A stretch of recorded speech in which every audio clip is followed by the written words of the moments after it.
Quinti chom a Jesus yom da lôi cho na yu Genesaret hay tròn che na không na là can to đến an na can nhóc mà chán đến đến anh ông os ông ia a we wan ta yom da lôi neng sen an na ko thai kal ka del hui na ho ho ma ku tmana ki na na kia ko ta kwons ông quy an ta neng an ta na si mong ho ka na kan ông ti sa ne hu na cho wi cha di na chuat quy do tha không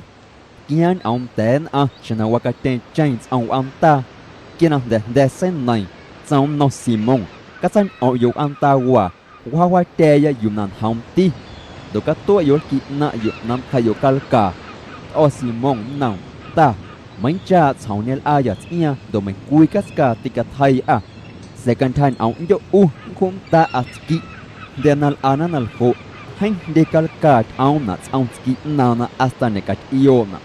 which is all lôi nằm tên ông trình ia nó nằm hông để cu chiếu anh ta na kêu tên đây na nghe khô na kêu na nè đó là các tô na quê anh ta nè calca astan quên na út na khô na kiam đến ia Simon Pedro na loa cam stein hôn nông Jesus sao ta thì cái nhiều ya na anh yo khas à na hành giả sẽ cái ôi na không để kêu ông trình ia anh nè cảnh trạng na calca na thấy na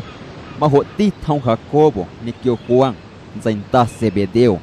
khô na mà nè quýt mà ia cùl à na nè kêu Simon kia hộ châu Jesus nông Simon tin ôi khi mà na tô na nan an sẽ thông na là hông đến anh rồi ta chỉ quậy calca để na kia na chuột quỳnh anh làm ta mà na để na ia na ela không đến anh Jesus